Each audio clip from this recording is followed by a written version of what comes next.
This is Spellbinder's report. This is a article by Paul Drockton.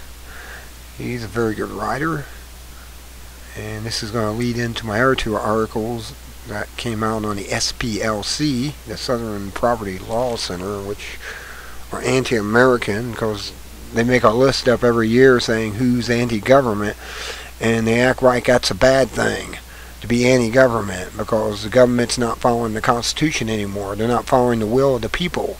They think they're above the law. And I guess they are, according to this article here. The Emperor Obama's Backdoors Constitution. His Most Exalted Majesty, Abomination Rex. Julius Caesar is credited with officially killing the Roman Republic by naming himself Imperator. The compliant Senate submitted without protest, choosing instead to pass numerous edicts praising Caesar with various honors.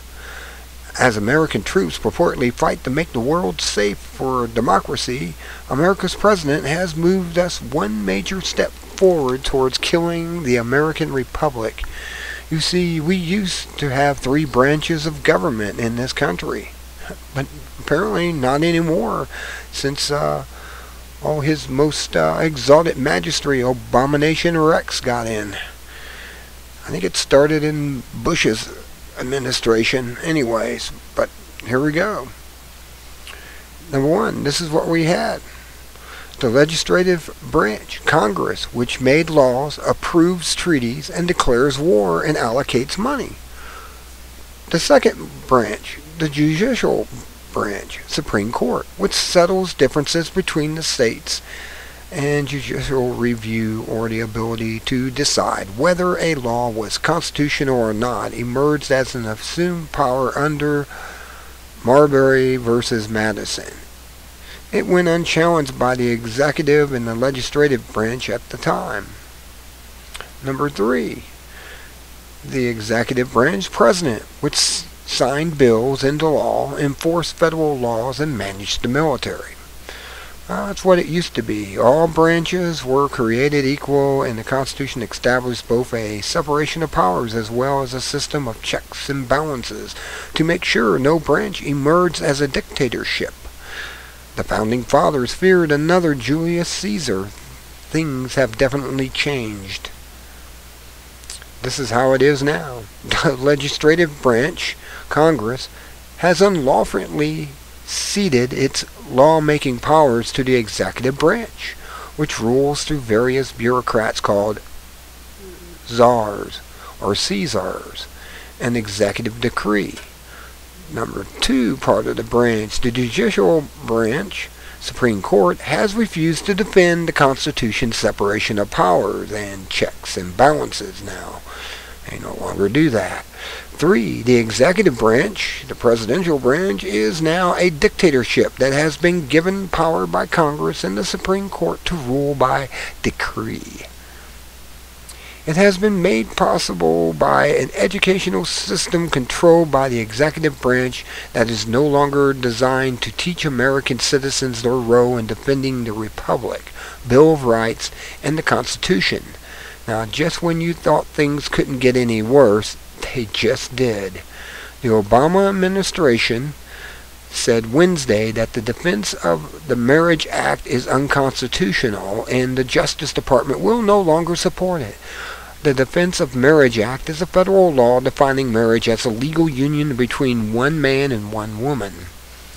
Attorney General Eric Holder sent a letter to the House Speaker John Boehner, stating Section 3 of the Defense of Marriage Act as applied to same-sex couples who are legally married under state law violates the equal protection component of the Fifth Amendment. The President and I have concluded that classifications based on sexual orientation warrant heightened scrutiny, and that, as applied to same-sex couples legally married under the state law, Section 3 of the DOMA is unconstitutional, Holder wrote. Yeah, Holder, he's in charge. He's a czar. According to the letter, President Obama made this decision after the review of 2 cases in federal appeals court and found them to be in violation of the Constitution in light of the documented history of discrimination among other factors. Obama concluded that discriminatory treatment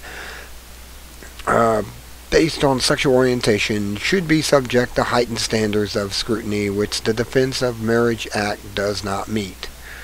NASA, we have a problem. First of all, only the Supreme Court, not the President, can decide on the constitutionality of laws passed by Congress. This is called the separation of powers, and is the primary purpose of having a constitution, which apparently we no longer have anyone in the government that we put in there that follows it. They're anti-constitution, anti-American, anti-republic. They believe in a democracy, which we all know that a democracy is 2 wolves and a sheep deciding what's for dinner. And you know that we're the sheep and we're for dinner. Neither the President nor his appointed Attorney General have the constitutional right to decide what laws passed by Congress and signed by a previous president they will enforce. Congress passed laws. The President enforces those laws. If the President has a problem with the law, his Attorney General can take that problem to the Supreme Court for ruling on the constitutionality of the law. The problem Obama has is that the Supreme Court has already decided that this particular law is perfectly legal. A Congress that wasn't corrupt would call this grounds for impeachment. Yes, they would.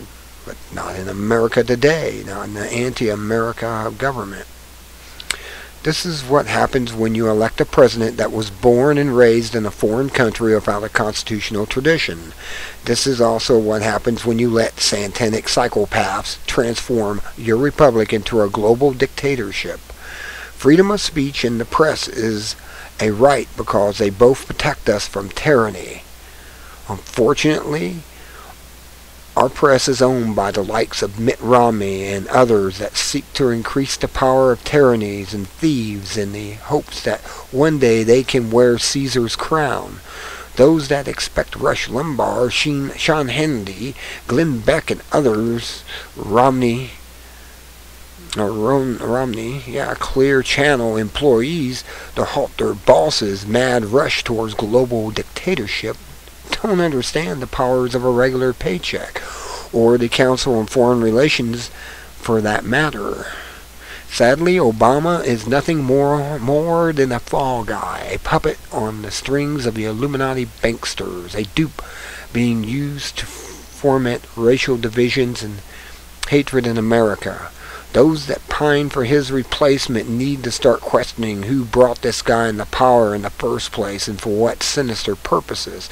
They also need to understand that the agenda will go forward with or without His Most Exalted Majesty, the Abomination Rex. And that's that there. And here's this here.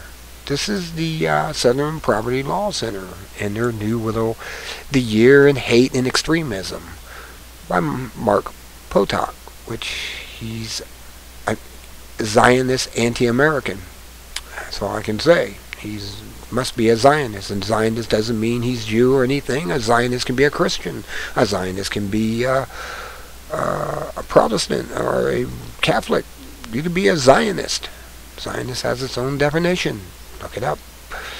For the second year in a row, the radical right in America expanded explosively in 2010, driven by resentment over the changing racial demographics of our country, frustration over the government's handling of the economy, and the mainstreaming of conspiracy theories. That's right. The Constitution and believing in America and freedom and the Bill of Rights is a conspiracy theories. You know, it's not that it's obvious that Obama's not following the Constitution. It's just obvious. He wants to free all the illegal immigrants that have no civility of our country, no background and understanding of what we have been brought up to understand. At least at one time, when I was growing up, they taught the Constitution and what it meant. We actually had a mock making of the Declaration of Independence. I played Ben Franklin, amazingly enough. And we used to actually learn what America was all about. Oh, but not anymore. We're supposed to believe that government's God and creator over everything, and that we must worship government. The government's not been put in there, as the Constitution says, as our servant. This is why the people who were in the government in the beginning couldn't wait to get out in 4 years.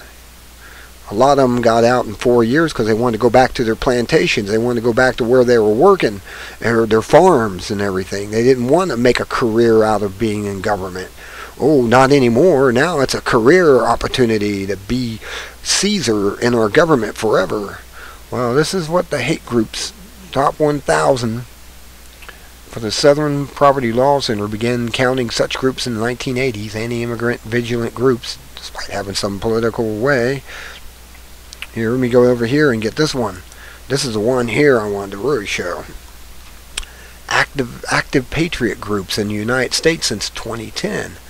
The Intelligence Project identified 824 anti-government Patriot groups that were active in 2010. These groups, well, 330 of them were militias, you know, people that want to protect our Constitution and sit back and have weapons against our government in case it turns tyrannical, which it appears that's where we're heading.